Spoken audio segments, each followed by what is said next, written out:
Hello, and welcome to IDpodcast with your host, Roger. We're bringing the best discussions and conversations to you about identity verification, AML practices, and much more. Thanks for tuning in. Well, hello everyone, and we're back. ID Podcast is back, and today I've got a very, very good guest with me who goes by the name of Simon Otten. So, Simon, a very warm welcome to the podcast. Yeah, hi Roger. Thanks for having me tonight. Well, yeah, tonight in the morning, whenever you're listening to this podcast, obviously, just imagine we're talking to you right now. But essentially. Simon, can you maybe explain what are you doing? Who are you? Just give us a little bit of an insight. Yeah, sure. So my name is Simon Otten. I'm as head of digital content in CRIF responsible for the gaming industry, and we as CRIF usually coming from a bank background as a credit agency, and now heading with all the GDPR related KYC related knowledge to the industry, which are you also in, the gaming industry. And beside that, we do several other industries like banking, insurance, telco, e-commerce, and we basically come from a credit agency sector. So the credit scoring, the risk management is our main focus. And during the years in the banking industry, we developed several tools for the KYC process, and aligned that now in the past years to a quite interesting product, which can be used in the iGaming industry as well. So yeah. And how long have you been working in the gaming industry right now? Because I mean, obviously, when people listen to it, they will realize your face, they will realize your name, because I think you've been quite some time working in the industry now. Yeah. So CRIF itself and me, we are working in the industry for around 4 years now. So we started figuring out our KYC products, how we can align them for the industry, check the benchmark, check the regulation, get into all the details, get to know the people.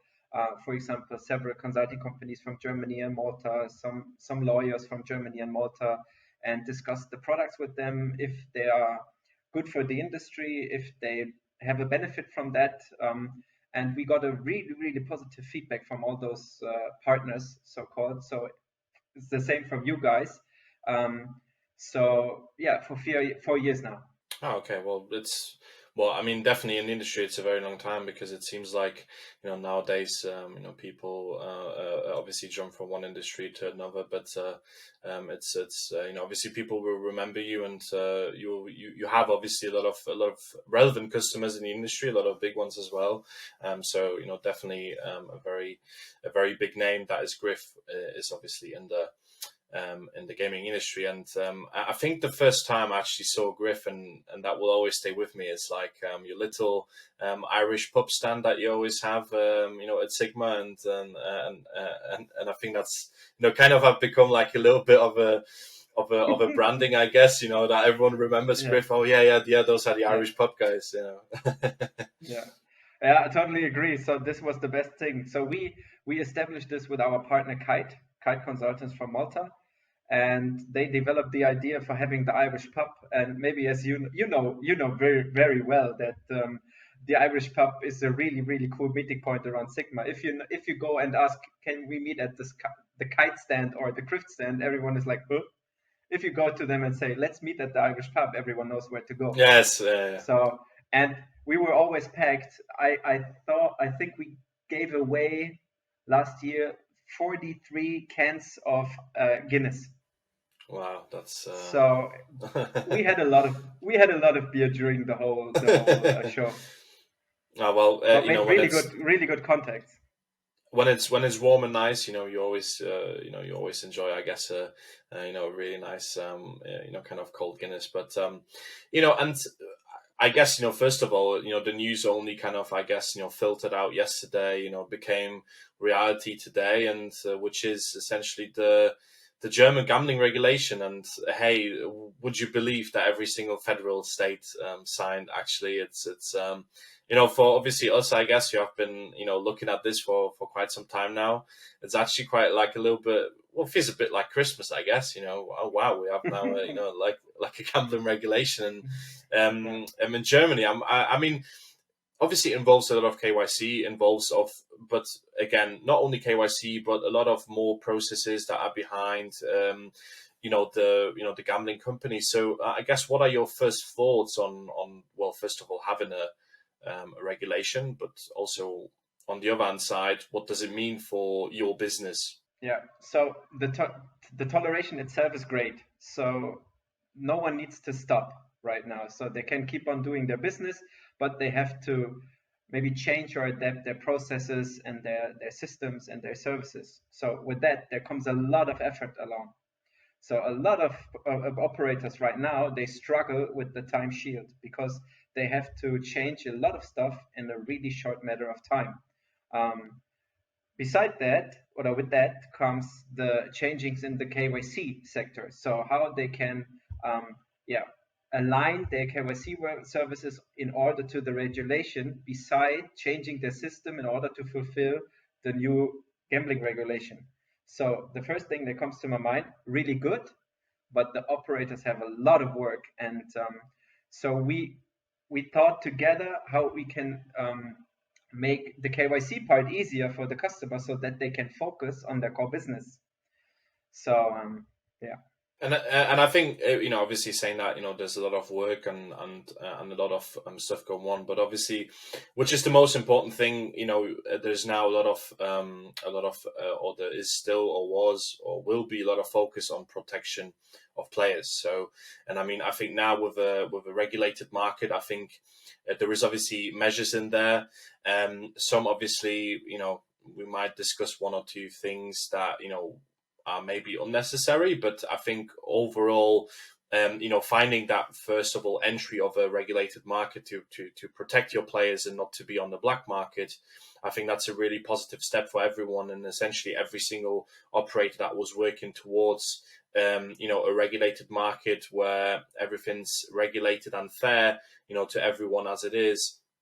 I think those steps are really appreciated and obviously go beyond, because you will also know there's a lot of operators that put a lot of effort into verifying their players, into protecting their players, and into respecting responsible gambling as it is. I mean, obviously going a step further, I mean, how do you think, or what let's say the consequences, well, maybe not consequences, but let's say what now is going to happen in the German market if we kind of look at it from like a general point of view? What do you think will be the next trends and the next topics that will come up within the German market?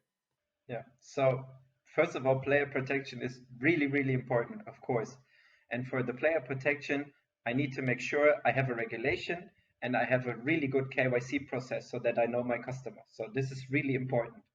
But then ongoing, I need to monitor the behavior and the way my players are using my site to make sure that the player protection is granted during the customer life cycle. So this is really important, and this should be the main focus. So that the operators make sure that they align their services to ensure that the player is protected. Good thing about the regulation is that now there is awareness that there is a legal market, and maybe the awareness will increase for the players that they don't need to go to the illegal market, because if they go to the illegal market, maybe they win a lot of money, but they don't get it, because an illegal operator will say, "Oh, I'm sorry, thank you for the money, but you won't get a benefit from that." So it's good for the player on the one side, and it's good for the operator on the other. So they, Yeah, no, definitely. No, I know exactly what you mean. I mean, in terms of player protection, I think if we're all playing fair and trying to have a fair market, I think that's when the best outcomes are, and not when goes down to, let's say, to bullfights or whatever, to who has the most customers and who can acquire the most customers in record time without having any kind of obviously regulations in place. So and obviously just thinking as well, it's also good for the consumer, because obviously your rights are protected, your payouts are protected, because an example, what German consumers didn't realize, if you don't have a regulated market, there is actually no obligation to pay out the money that you've won. And of course that is a huge thing for the consumer to know. If I win, I'm gonna get my money, and not that, let's say maybe illegal operator on a black market is just going to say, well, you've played, but we can't really pay that out. So I think that's also one of the big things, I guess, right? Yeah, and obviously all of the customers, they don't want to fight a lawsuit in Gibraltar, or they don't fight a lawsuit in any Isle of Man or any illegal country where the main operator is based. So this is a really good opportunity for both sides. But on the other hand, for the operator, it's going to be really hard to have a conversion-friendly process to onboard the customer, because the regulation sets some hurdles for them, and it makes the onboarding process, I would say, it can be uncomfortable for the user experience. So I think this is where there is it's a big gap for the operator to align up regulation with customer satisfaction. Yes, I mean, obviously a huge thing, right? I mean, you don't want to, you have to acquire players, and in the end of the day, it's if a process becomes a little bit more clunky, it might be challenging. But at the end of the day, if everyone has to do it, then it's fair game for everyone, I guess, and as it has to be. And people still will, go to the big brands and, the known brands in Germany that have been there over the years. And obviously they have built, the trust with obviously the public. So it will be easier to do, I guess. And on that side of the things, I think, if we talk about onboarding players, and I mean, as video verification in Germany is quite, or let's say, a very old clunky process, right, that we have since 2014. But on the other hand side, you have to say it's a very, very safe process, right? Because you can, an example, counteract social engineering. If someone is opening an account for someone that they don't realize they're opening an account for someone, and also the fraud behind it, that it's easier to catch the fraud whilst you're on a video call with someone. Because obviously the agents who are doing the calls, they are trained to a very high standard, and obviously know which questions to ask, right?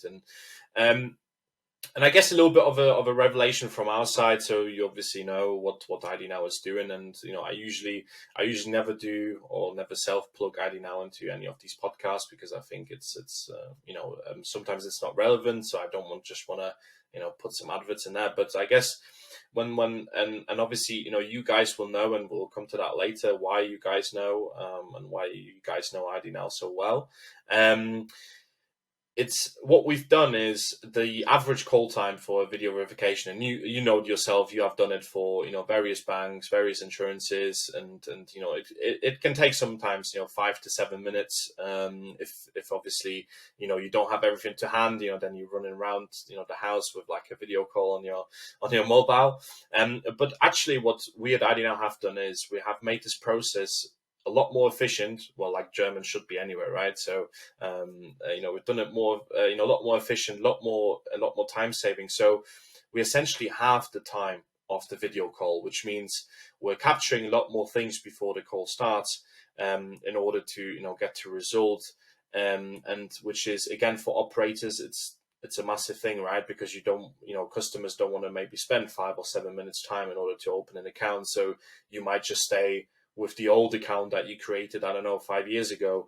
Obviously very important for them. And I think, the more we develop these onboarding processes, I think it will help. So, I mean, from your perspective, how do you see the whole onboarding onboarding topic.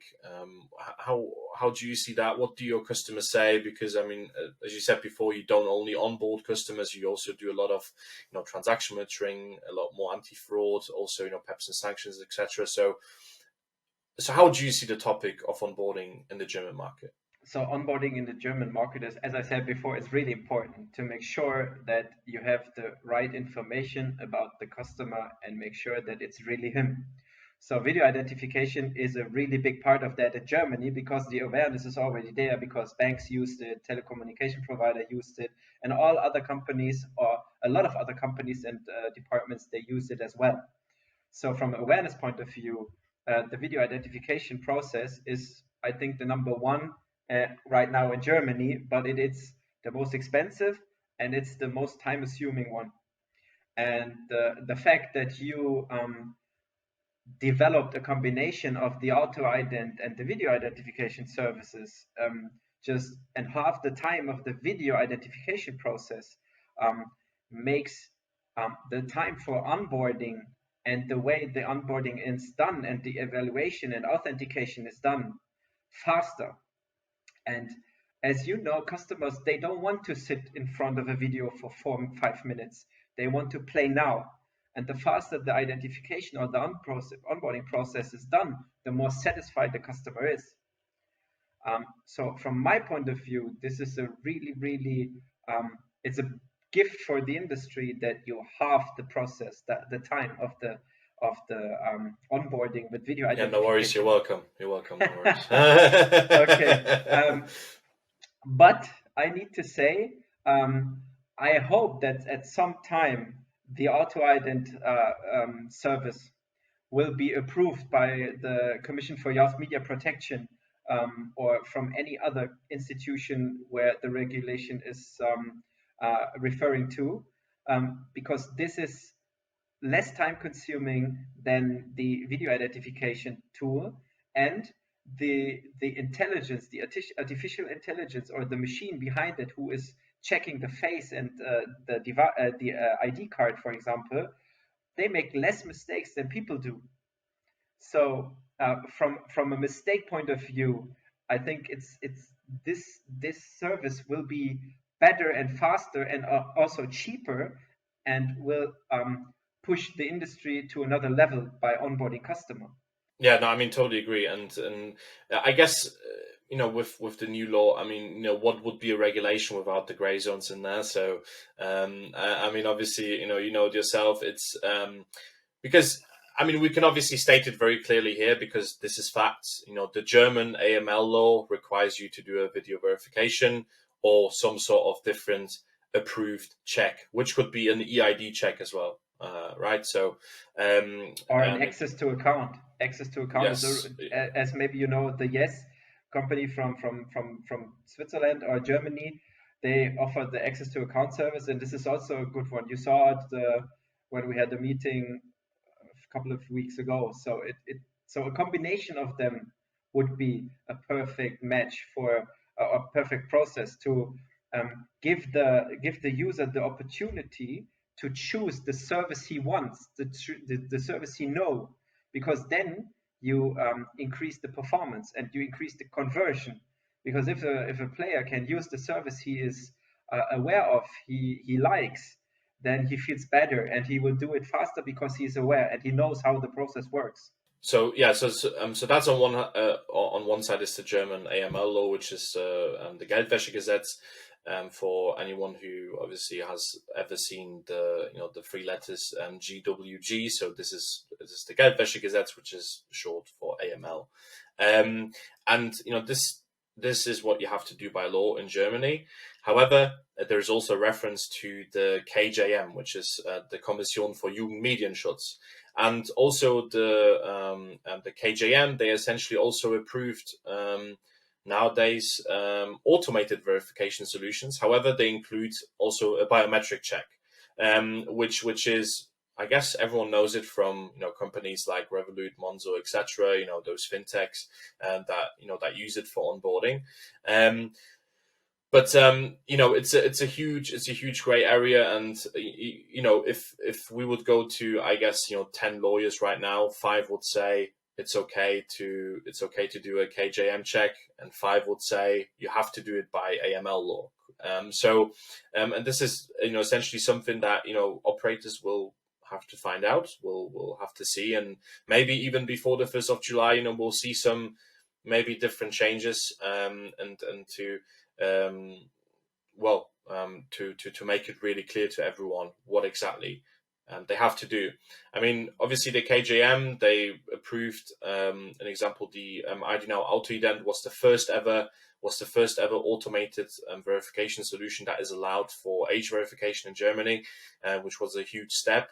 However, the German AML law still states you have to do video verification and the other checks that are allowed within that, or EID as said.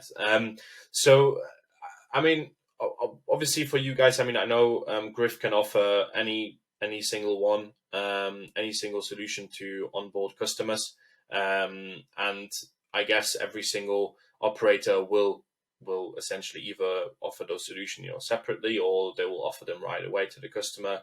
I guess there will be some conversion workshops going on in the next few weeks, and seeing how those numbers track. But I mean, I guess you are very comfortable with the situation because you can offer all of those, correct? Yeah, so maybe we can go back to the question, what is important for the operators right now? So there are some points, as you mentioned before, that are not that clear. Is the Glücksspiel-Neuregulierungsstaatsvertrag referring only to KGM, or is it only referring to anti-money laundering law, or do they just decide for one of them? So a main point from my perspective is the strategic flexibility to react in a really short time period. So if they decide at some point you should go to AML, then you need to be able to onboard all the services in a short time period. If they decide for KGM, then you need to be able to change your services maybe from AML to KGM, because AML is more expensive than KGM when it comes to auto ident versus video ident. So the strategic flexibility is really, really important, because as you know, the IT resources in gambling industry, they're rare. It's really rare. Like gold dust. It's like gold dust. It's like gold. Yeah. So wouldn't it be cool to have a platform that you can integrate in your backend, which enables you to have access to services that fits to the KGM and fits to the services that fits to anti-money laundering law, and add several services on top to maybe just to set up a whole KYC process itself, or maybe to enable your existing services to create a real KYC end-to-end process.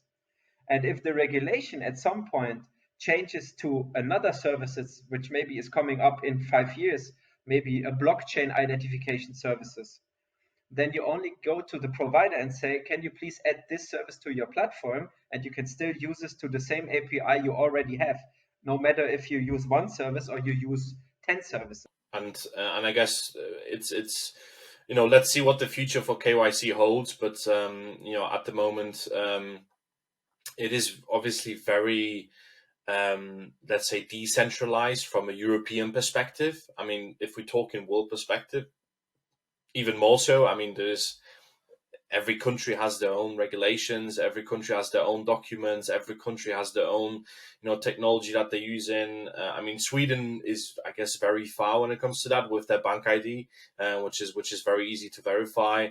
I believe in Denmark there is a tax ID scheme where you can also verify yourself quite quickly. In Italy you have a tax, like a number that you can call to, obviously to a governmental database. But there's so many, I guess, ideas that all of us have in this field. But I guess it's about finding out which is the most viable one, correct? I think which makes the most sense to everyone. I think you won't be able to please everyone, but I guess we would have to find at least a way that's a little bit more more generic, more centralized for everyone in the world. I totally agree. So if there were a database like that in Germany available to all customers or for all Germans or all people that live in Germany, that would be great, and put a unique identifier on it, and it's a jackpot for all the gambling operators. But there is none, and the idea that there will be created one isn't there from a governmental institution. So we need to deal with the situation as it is right now. So then we need to make sure that we have a big conversion by combining services and align them in a process which is conversion friendly. And then it's hard for the operator to integrate the first service, the second one, the third one, the fourth one. Oh, we recognize the second one is rubbish. We don't need it. The conversion is not good, or it's too expensive, and then remove it. So effort was like spend money for nothing.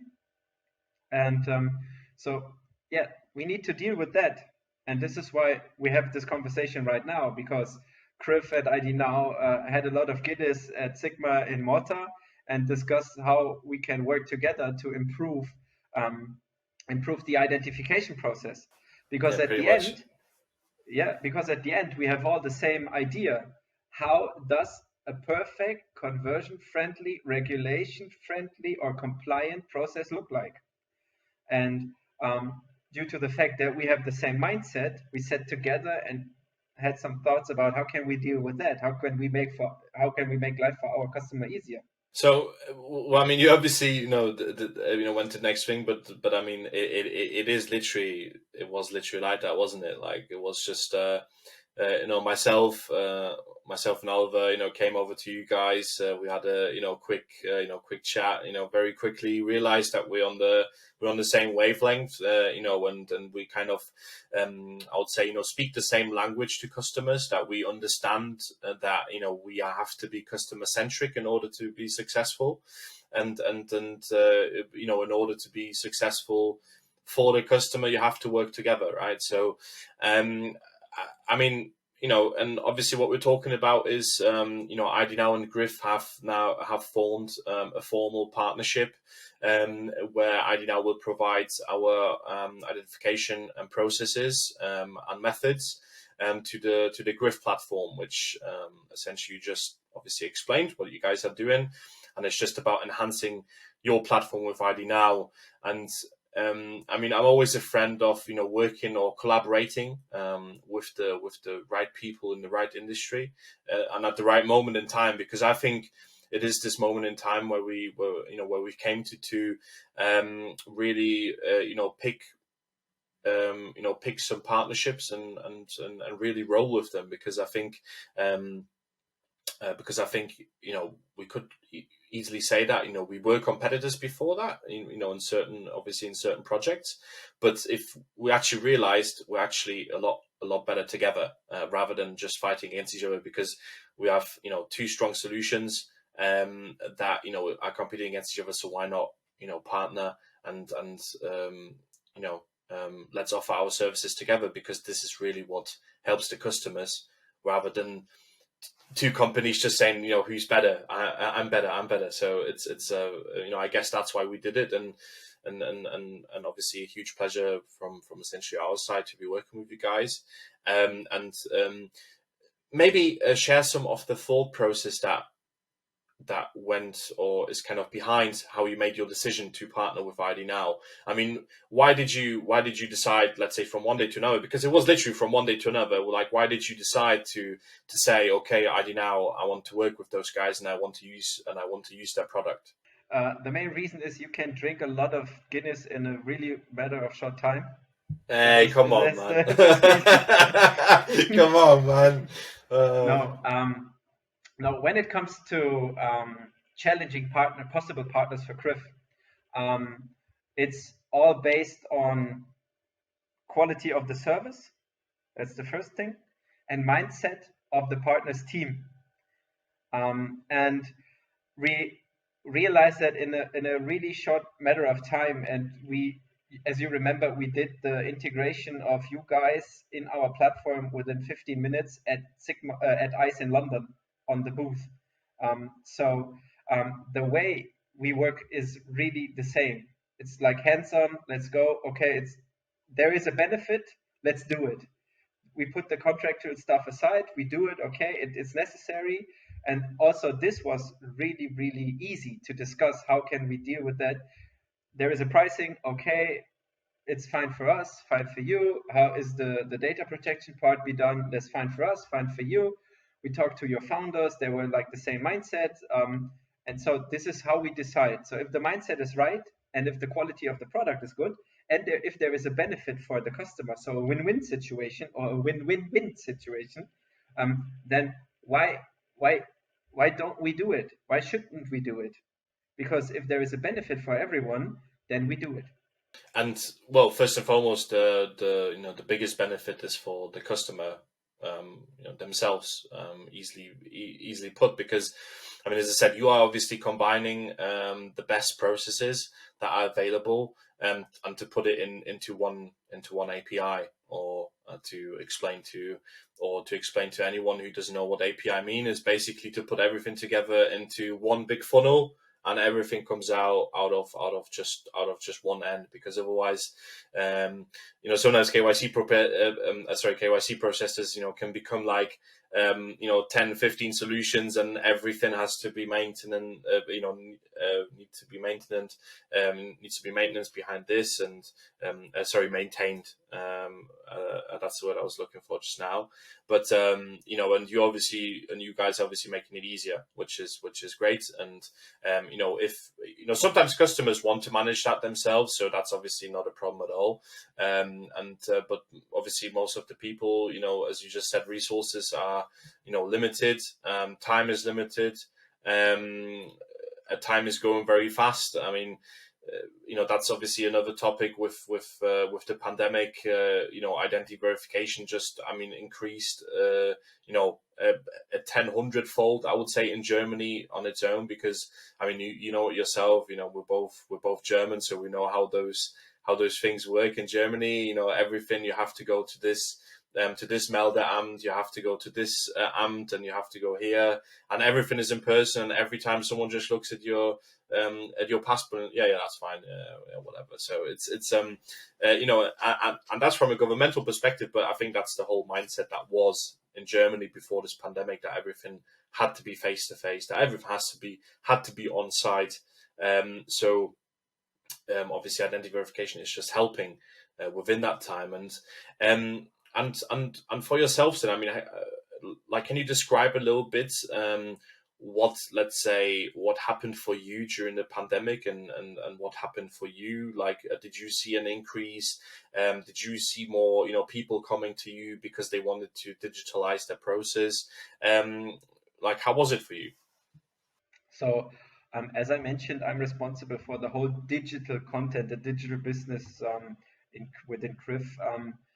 We recognize that as the pandemic starts, the request for us, for our products, increased, because a lot of people went to the internet. A lot of people went to iGaming. So not the sports betting part, so the casino and the poker part.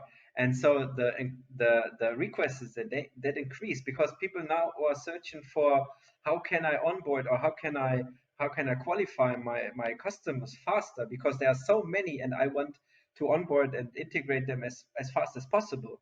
So the people came to us and said, okay, we have a lack of time, we have so many services to integrate, and beside that we have to do PEP and sanction lists, we have credit checks, we need address verification, we need identification, we need to do that with several tools.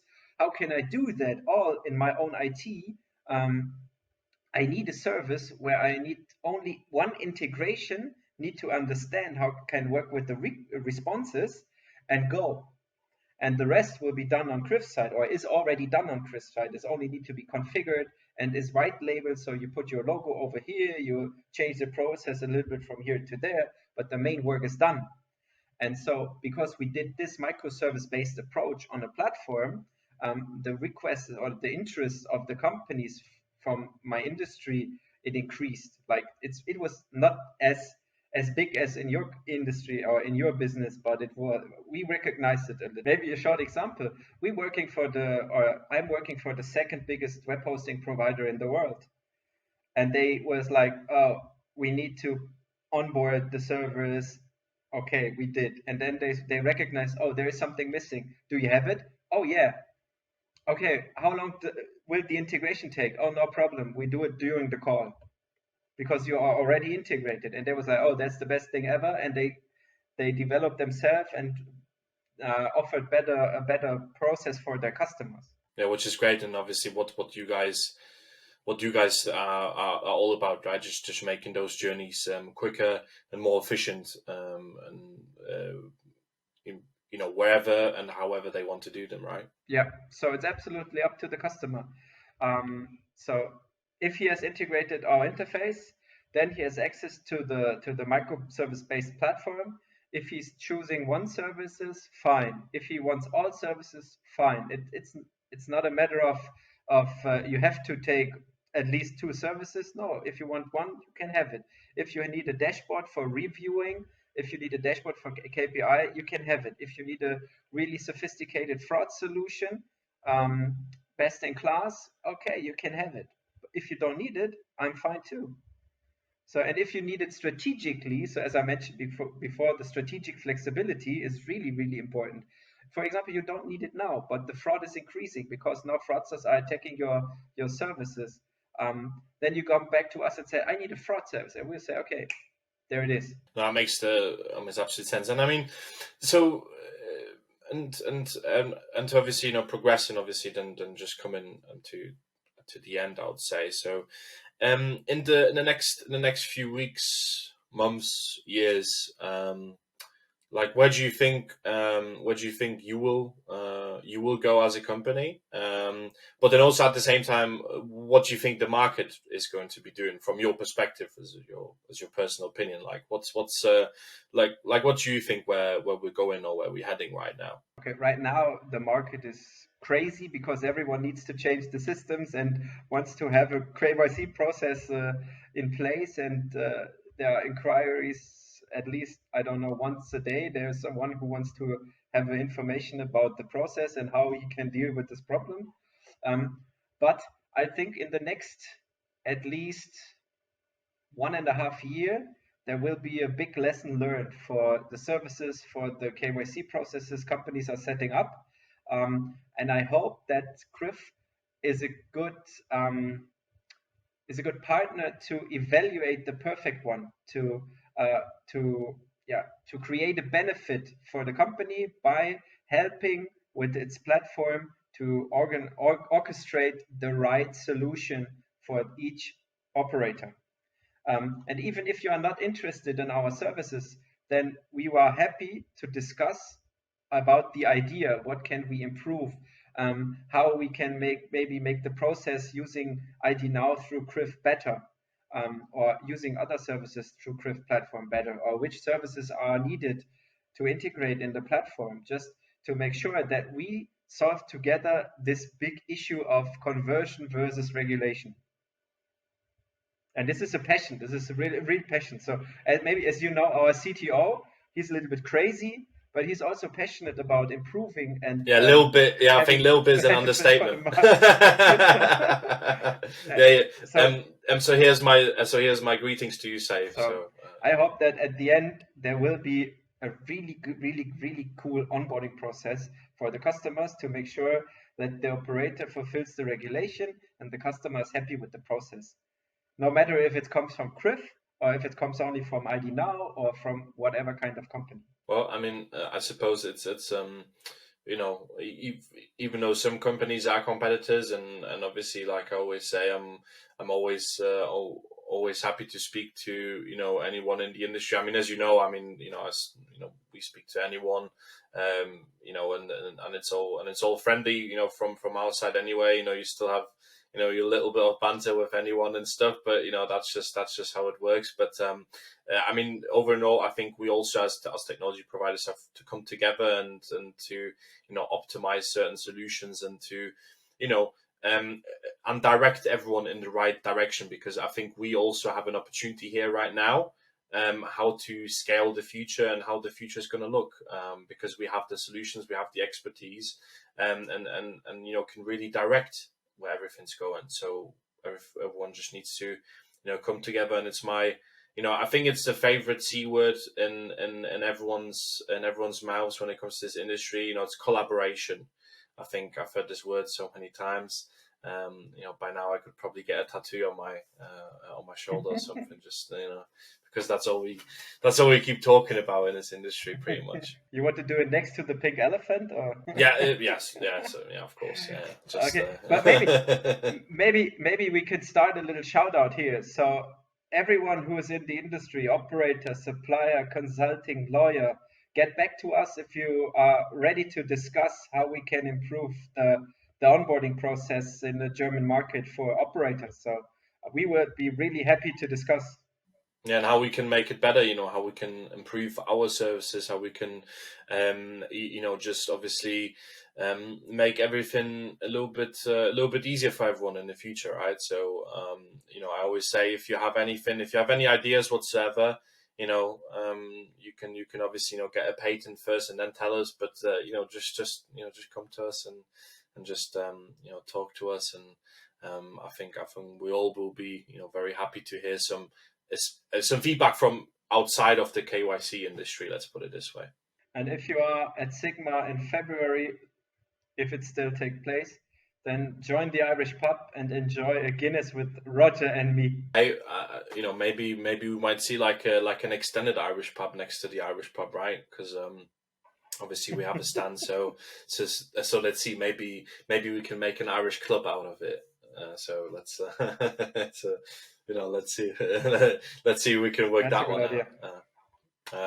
But yeah, as you said, hopefully Sigma will take place, because I think, especially this industry, and I think the people in this industry, we are all used to attending about 6 to 8 events every year, to network, to obviously speak to existing contacts, speak to existing customers, but also speak to new people that you genuinely, if you've ever been at a gaming event, you generally meet 20 to 30 people every time you attend, and it's it's all good, all fun. The atmosphere is always good, and I think by now we're all missing that little bit of spending 3 or 4 days in Malta. So hopefully we can do it, because everyone will be supporting the Maltese economy, right? So we're only doing good things. So, but yeah, Simon, it's been an absolute pleasure to talk to you, to obviously get to know CRIF for everyone. By now I obviously know it well enough, and I always dream about it, because you tell me every day. It's been a pleasure to have you here. Thank you very much, and I hope you enjoyed it as well. Thank you. It was a blast. Always love talking to you and discussing our love in the iGaming industry. Thank you very much. Hey, that was very romantic, but yeah, I'll take it. I'll so take romantic. it. Yeah, I'll take it for the last word, mate. Anyway, thanks very much for listening, everyone. If you, as Simon said, if you have anything, any new ideas, please come and talk to us. Please make sure to follow us on Spotify and also on Apple Podcasts. If you rather like seeing our faces talk, then obviously please subscribe on our YouTube channel, and stay connected to the LinkedIn page. But in the meantime, I hope you all stay safe, stay healthy, and until the next time.